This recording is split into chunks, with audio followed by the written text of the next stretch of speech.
Here we are at Schubert's, homemade ice cream and candy since 1938.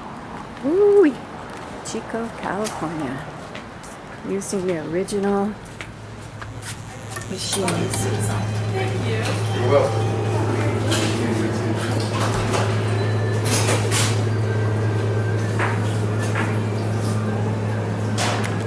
This is the original store, Original storefront, yeah. which it looks pretty much like it does now, right? Yeah, and actually it's funny too because the windows are actually still up there. They're just covered up now. Wow. And where are the original machines? The original machines are actually the ice cream machines. I don't know if you saw them coming through. I didn't. Yeah. I wasn't sure what Kasey showed you. Yeah. What she has. It's on my tour. She wanted me to show her the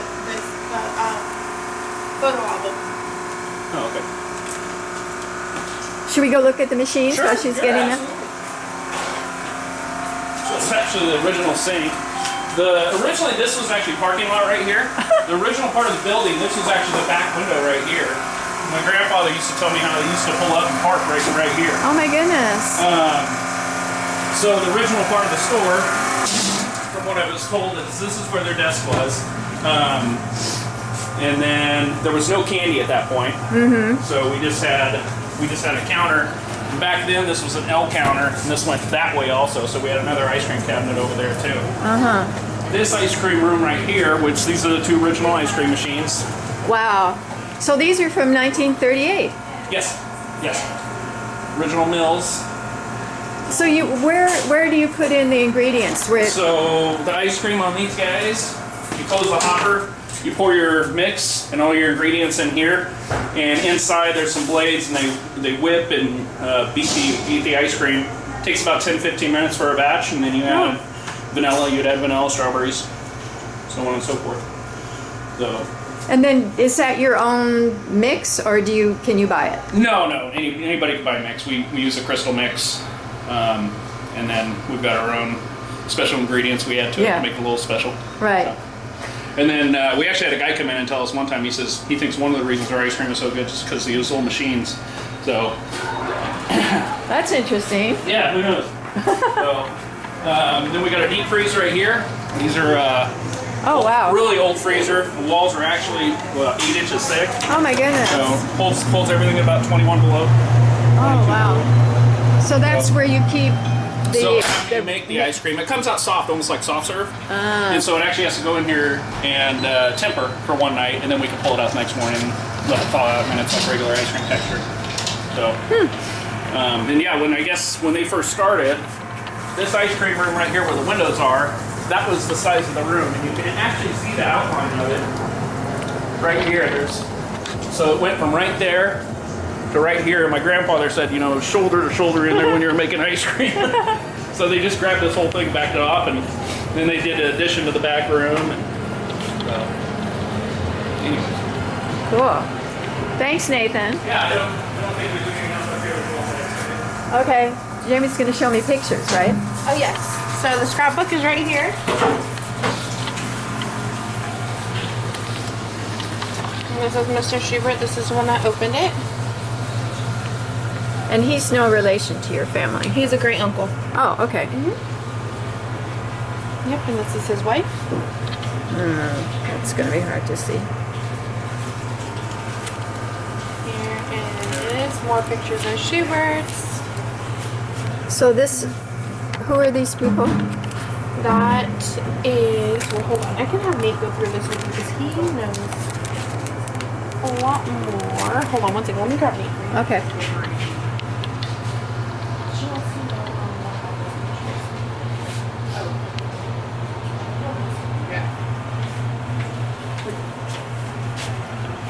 So yeah, who's who?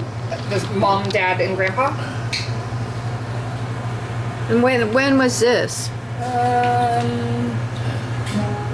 This was half a century, so this was our 50-year anniversary. Oh my goodness. So half a century. Oh right.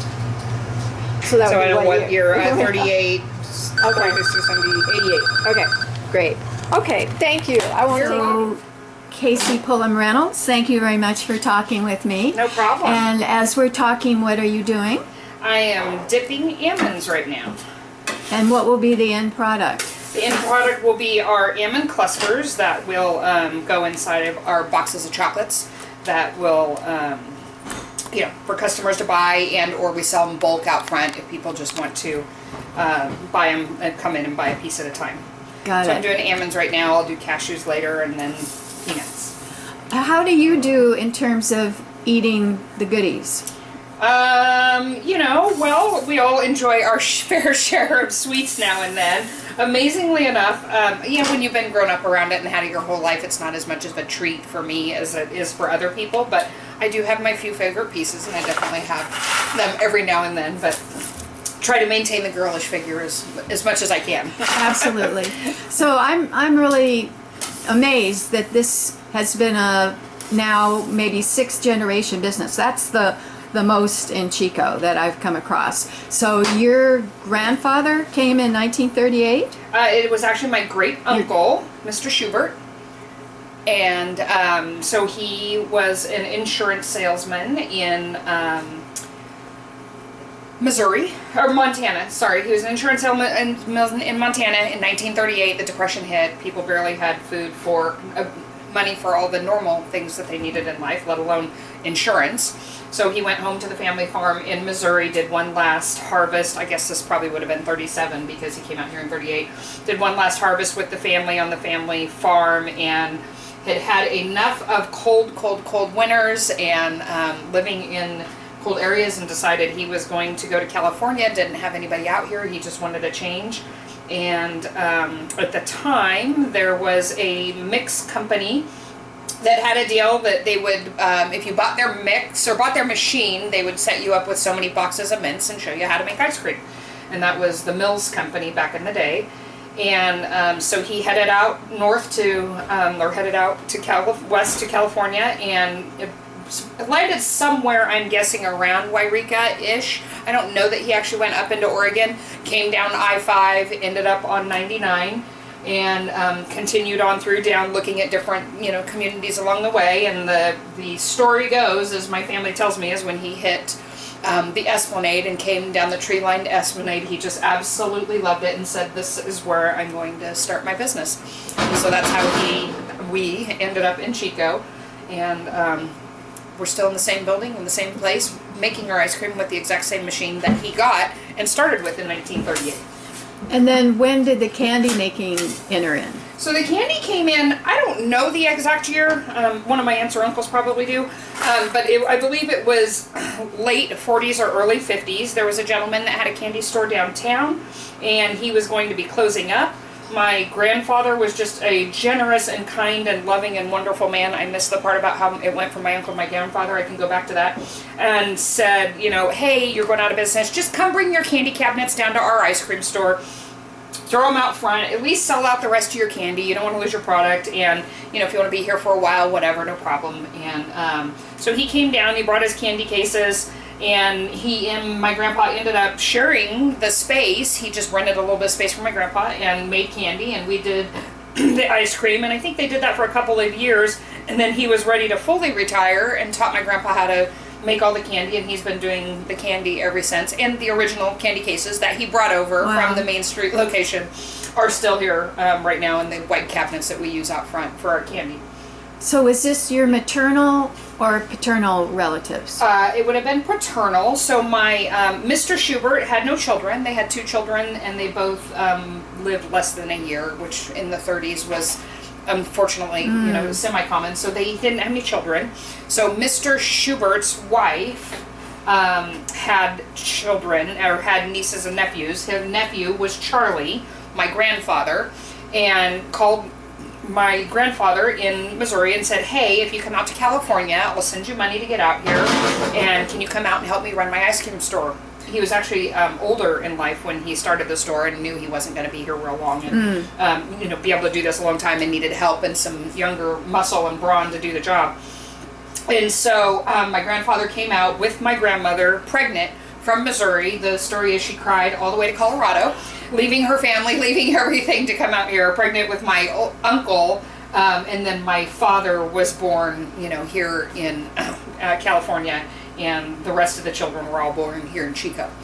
So And so that's where the Pulliam name came from, because Mr. Shubert didn't have any children. It went to his wife's side, and the wife's side had married the Pulliams, and that's where the Pulliam name came in. So it's still the same family, same everything, just a little change in name because of marriage. Right. So you're the fourth generation. I am fourth generation. And then, did you work in the store since you were a little girl, kind of? I a started deal? working here when I was 11. Mm-hmm. I back in the day, I'm just a block or two in the PV district. Went to elementary school at Neil Dow, and just a few blocks into the PV district. So back in the day, Form 10 wasn't really, that wasn't a real common thing. But they actually let me Form 10 because Chico Jr. was closer to work. And because I would leave Chico Jr. every day and come to Schubert's to come to work, and it was a lot closer to ride my bicycle here than from Bidwell all the way on the other side of town. So I did that, and that's when in junior high school I'd come down and cut candy and pack boxes and do various and sundry jobs that needed to be done after school every day.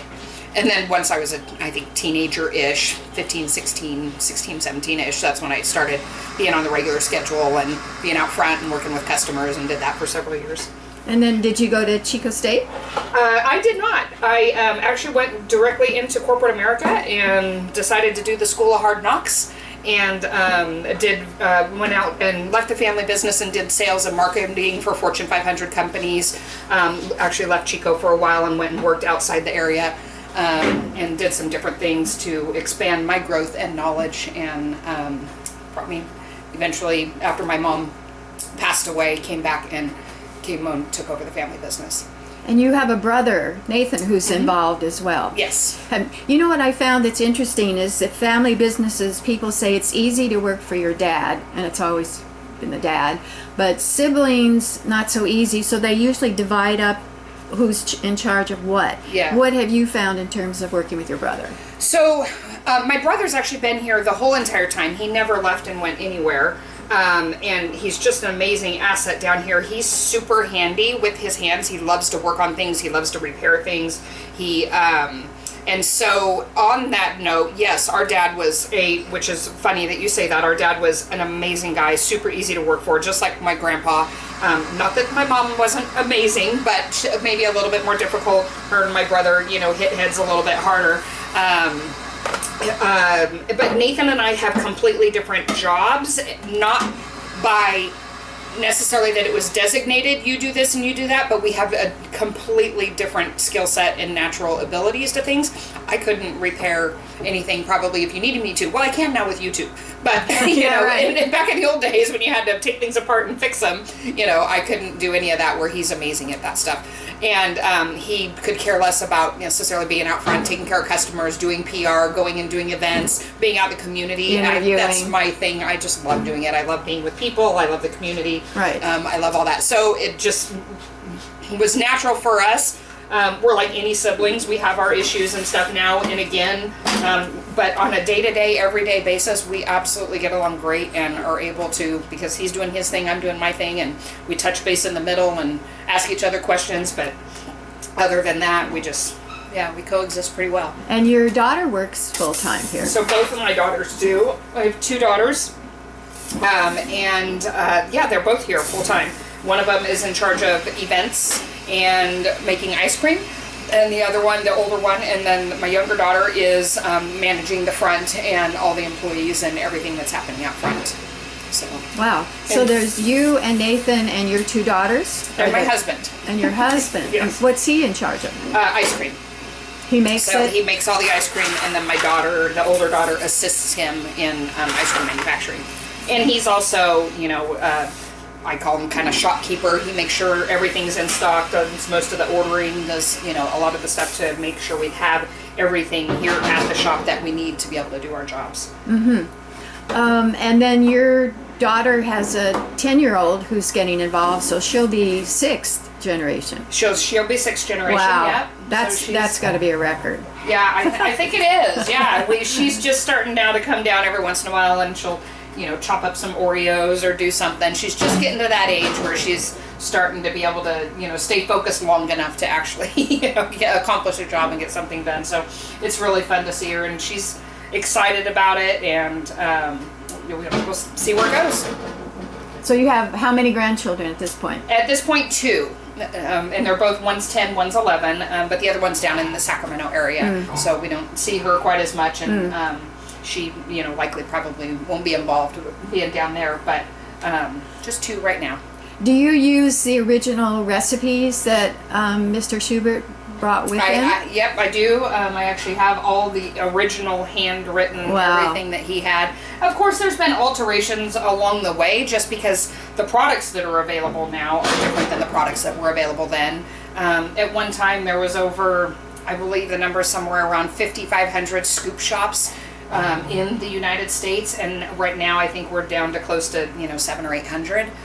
So when you go from having that many scoop shops to the amount of suppliers that are available are just less and less and less. So you got to alter things here and there, but we've always prided ourselves on finding top and high quality replacements for whatever it is we're having to do. We don't go cheaper. We definitely try to keep the Do you quality. have fun with inventing new flavors and new candy, or do you like to stick to the traditional? A lot of it we stick to the traditional. We do new stuff now and then, but most of it's just the traditional, what we've done. I think one of the things that's so fun is to work here and have somebody come visit that hasn't been here or in 30 or 40 years.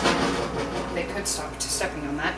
30 or 40 years, and they come back in and they're like, oh my gosh, it's exactly the same as it was when I left that many years ago, and we kind of pride ourselves on that. So that being said, we do have some new flavors, we've added some new things, but we haven't got into a lot of the, I don't want to call them hippie, but lavender and tequila and a lot of things that are way out there.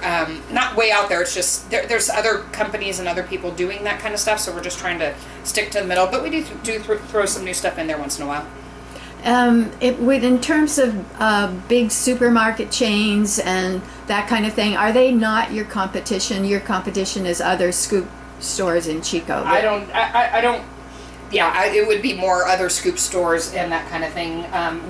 What we do is completely unique. It's completely different. And yeah, what you get in a grocery store, the percentage of the milk, butter, fat, the quality of the what we use in our products, the types of vanillas, the types of everything that we do is completely different quality than anything you're going to get in a grocery store. So, what's your personal favorite for ice cream and for candy? My personal favorite is, of all things, chocolate chip. I'm a simpleton as far as my ice cream goes. So. And what about the candy? Candy, actually, almond clusters are one of my favorites, and probably like the caramel chews, the sea salt caramels. Those were one of my creations. No, it's not brain surgery, but it did take a lot of time to find the right sea salt, because you can't just use like kitchen table salt. And so in turning those, it was a phenomenon that was going crazy. Like, what was that, 6 or 8 years ago that everybody started doing salted everything. So our salted caramels came out really good, and that's another one that I enjoy. Which are the most favorite ice cream flavors? I mean, is it chocolate? Well, the most popular is, of course, what we saw the most of is vanilla, because that's the base for a lot of sundaes and a lot of that stuff. And then the next is Chico Mint, which that's the flavor that we were in a contest for with Good Morning America for the best ice cream in the United States, which actually won second best ice cream in the United States. Wow. So that's one of our really popular ones. It's the reverse of mint chips, so it's our chocolate ice cream with our little homemade green mint chips chopped up, into chips in it. So that's a super popular flavor. And then, turtle's amazing, the mocha chip, there's a ton of them. Right now we're doing peach. It's a real fresh with fresh peach, chopped up in it, or little chunks of peach in it. That one's really good. So, sorry. No, just that's gotta fine. reach over here real quick. Yeah, that's fine. That sounds yummy. Also, you are on the city council. I thought we'd do a little twofer. What inspired you to do that? And for me, the hardest part would be long meetings. It would drive me stark raving mad. What do you find are the advantages and what are the challenges? So yeah, long meetings are definitely a challenge. The reason I decided to run was just I absolutely love serving my community. I was president of my class when I was in 6th grade. Ran for first office when I was in 5th grade. I ran for treasurer. So I've had an interest in it my whole life. Took a break off of it for a while when I was, my kids were little and young, and when I came back to Chico and saw what was happening, and being one of the oldest business owners in Chico, went to, Neil Dow, Chico Junior, Chico High. I love this community. I want to see this community the same in 20 or 30 years, that hopefully my grandchildren and great-grandchildren can have the amazing life that I got to have when I grew up here as a kid. So I want to preserve as much as I can of the Chico traditions and our beautiful parks and waterways and everything that we have for future generations. So that was my main reason for running. And then, yeah, the long meetings are long. They used to be really, really long. One of the best things that we were able to do, I was on a committee with Ms. Schwab and Mr. Morgan, and we went over our APMPs and talked about meeting etiquette and this, that, and the other, and we set a rule that we will not take up any new business past 10 p.m., which was a great, there was times when we were still in open session at 11 o'clock at night, and then you have to go into closed session, and I just don't think we should be making decisions for our community at 11 and 12 o'clock at night when I have a young child that I have to be up with in the morning and have to school at 7:30 in the morning. So I've been going since up at 6:30 or earlier, taking care of work, doing things, getting my son to school, and then I work at the shop every single day. I work 6 days a week, and then going when I'm not on vacation or taking a long weekend, but then going and making decisions at 11, 12, 1 o'clock in the morning just is not good for anybody. So I think it's been much easier now. We start our meetings at 6. We don't take anything up after 10. We go into closed session. Normally that's not, super long and doesn't take a long time. So it's a lot, I don't want to say easier, but it's more reasonable and more manageable knowing that there's, a 4-hour time frame that we're going to be there for. I talked to a police officer who's a friend, and I asked him, well, what takes him up most of his time, and he said dealing with the homeless. And homeless is what you see in the paper and what people talk about, unhoused people. So do you agree that that's the most upfront, prominent issue for Chico now? I think probably right now that is the most upfront and prominent issue. I wouldn't, there's probably nothing about it. That and, helping our businesses recover and get back on track from COVID and figuring out what this next branch of COVID is going to be. The Delta. And what the Delta variant is going to do and what's going to happen. So I don't want to see us lose another business. I don't want to see us, have a complete industry decimated like our, hair salons and stuff were by being this one little, business for whatever reason couldn't fit into whatever hole that they had to be, and they didn't get unemployment. I mean, there were some people's lives that were really affected by that. They didn't get it for months and months and months. So I think those are the kind of things worry me too. How are we going to take care of our businesses? How are we going to take care of our communities? How are we going to take care of our shelters? We don't want any outbreaks. Right now, all our hotels are filled with firefighters. We got massive fires happening all the way around us. Wouldn't be surprised if we end up with evacuees again. And then, where are we going to put our Project Room Key people if we don't have hotels for them? So there's a lot of things on the horizon. Not that those are necessarily city council decisions and things I'll be voting on, but as a leader in our community, these are the things that affect our community that I worry about on a daily basis. If you were the queen of Chico, what would you do with the unhoused? Because they're human beings. We want to have them not suffer. What would you do if you could? That is a very loaded question, and I am not sure that I have the answer to exactly what that would be. I would, if I was the queen and could snap my fingers and have a mental health recovery detox, social workers, people on the ground actually helping people where they're at, and then having the place to send them according to what their proper diagnosis is. Detox, whether yes, work training. Yes, work training programs where they can go.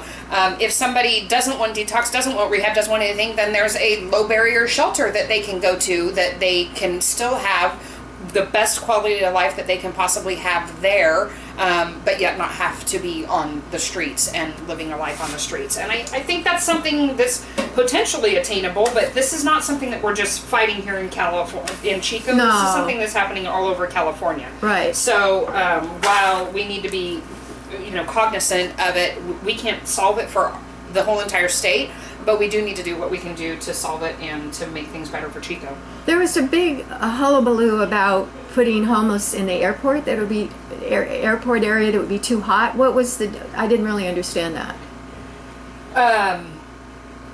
The airport is being set up as a temporary resting site for people to go, pending we're under a order that says we can't enforce anti-camping laws per se, which that's a whole nother debate. But if we can't enforce anti-camping laws, you need to have somewhere for them to go. Mind you, there's been beds available at both shelters, during this time, but they're saying there's no place for them to go. Okay, here's a spot where they can go. It's where Cal OES worked during the campfire. It's where firefighters were during the campfire. It's a place that was ready to go right now. Is it optimum? Absolutely not. Is it long term? Absolutely not. But it was somewhere that we could get up and get going relatively quickly, that would have somewhere for people to go that was not in the parks and waterways, and have somewhere. And it's being used. There's lots of trailers out there. There's a few tents out there, and it's currently being used. So as much as people say it's horrible, it's awful, and it is what it is, there's shade out there. There's ice water out there every single day. There's picnic tables out there for people underneath the shade to get out of the heat. Is it perfect? No, but anyways. Yeah, as you say, it's better than Comanche Creek. But it's better than we just spent, several $1 million on Comanche Creek just a few years ago, and all of that is now destroyed. To make the trail and do all that, and there's, I don't know if you've been down there lately, but it's most of that will have to be rebuilt and redone and taken care of. So. The thing that seems most bothersome about that is the sanitation. If there aren't enough porta potties, that's really a hazard. Yeah, definitely. Last question is, what advice would you give to someone who said, I want to start a business? What would you advise them? I would advise them to talk to lots and lots and lots of business owners and get the advice of what has worked well, what has not worked well, and to really look at the regulations of for the state of California on the particular industry that they're looking at going into. Some industries are highly regulated and make it really tough on you, and some of them are, I don't consider us necessarily being one of those, but there's, a lot of businesses that are highly regulated. Look into that, and I think being open-minded and listening to people that have blazed your trail before. There's a lot of associations out there, like there's an ice cream association. I get to go to ice cream camp once a year. It's the most fun thing in the whole entire world. And all us ice cream owners sit around and talk about the trials and tribulations and what works and what doesn't work, and how we've gotten over X, Y, and Z. Being in those kinds of associations. And sometimes it's nice because it's national, so when you're going and talking to people, they're not thinking about like, oh, I'm telling them some secret and they're going to open up across the street from me. So you can get a lot of information from stuff like that. But just talking to business owners and finding out the reality of what you're getting into. Sometimes there's a lot of misconception of what it's like. And being a small business owner, like I said, I'm the owner and I still come down here 6 days a week. It's not easy. We're not rich. We're not rolling in it. It's a lot of hard work to keep going the traditions that have been going for over 80 years. People say you should plan on at least a year not making money. Do you think I would say at least a year. Yeah. I mean, you may hit the ground running and hit some amazing jackpot and just be taken off in a community and the community just wraps their arms around you, but you have so much expense with your build out and your inventory and your employees and everything you have going. It's just really hard that first year to get back in the black. So. Do you have special long-term relationships with dairies in the area? Are you try to buy local? More farmers for things like the nuts and stuff like that, and not as much local dairy. Well, we So, don't have any really we big don't really. There's some local- over in Corning, but most of them are for cheese. Oh, But there's a few. Yeah, we don't really have that many dairies in the Central Valley is where most of the dairies are. right. So You can drive by and smell them. yes, you can drive by and smell them. We do not have that here in Chicago. You can smell nothing driving Thank goodness. down 99. Anything else that you'd like to add about Schubert's or running a business or? No, just that I think one of the, I don't know, I think one of the most joyous things that I get to have as a business owner is seeing the generations of families coming in year after year after year to celebrate different things. We have certain business owners, and I won't say who they are, that every time they go to make a decision, which has happened since the day they opened their business, to having their kids, to engagements and weddings and everything else, they come down and they share a milkshake on the front bench, and every decision that they make has been made, on that bench. Oh, and so that just is to know that, and, special. Miss McCowan, who comes in and she remembers when her dad used to go to the bar around the corner, and every single Sunday she'd walk from 14th Street all the way down here when she was 3 years old with her dad, and he would buy her an ice cream cone. He would sit her down on the counter. He would walk around the corner, read his newspaper, and come back and get her. And that was the highlight of her week. She's like, I was good all week long, and then hearing the paper boys come in and talk about getting the Schubert's gift certificate for having perfect and no complaints on their paper route. It's just the history and the tie to the community makes me feel super honored, and it's what keeps me working really hard every day when I'm exhausted and I'm tired, and I was just like, you know what, I just want to punch the clock and go to work for somebody else and not think about this all night long. Right. We are open till 10 p.m. almost every single day. We close Christmas, Thanksgiving and New Year's. But other than that, we're here till 10 p.m. So my phone could go off at any point with any emergency, during that time. So you say you have a son and the 2 daughters. Is your son involved too? His son's only 15. Oh. So he's, he comes down and helps on holidays and helps a little bit, but he's not working down here on a regular basis yet. He's got plenty to do as a Yeah, 15-year-old. he's starting high school this year, and I want him to concentrate on school. Yeah. But he definitely comes down and helps and earns money. Now he's looking to get in a car, so he's kind of getting motivated. When that freedom gets a little bit closer, they get a little bit motivated. Absolutely. Okay, thank you. Is there any way we could